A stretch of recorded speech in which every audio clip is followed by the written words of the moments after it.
اللہ الرحمن الرحیم۔ محرم الحرام میں کالے کپڑے پہننے کا حکم۔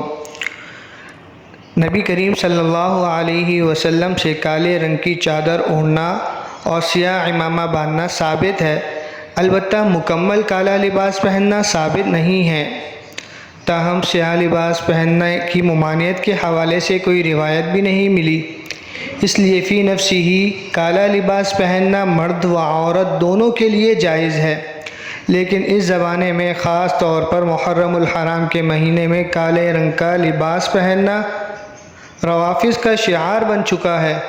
اس لیے جن ایام میں یہ لوگ سیاہ لباس پہنتے ہیں، اس دوران اس طبقے کے ساتھ مشابہت سے بچنے کے لیے سیاہ لباس سے اجتناب لازم ہے، کیونکہ نبی علیہ الصلاۃ والسلام نے فرمایا ہے، من تشبہ بقوم فہو منہم، جو بندہ جس قوم کی مشابہت اختیار کرتا ہے وہ اسی میں سے ہے۔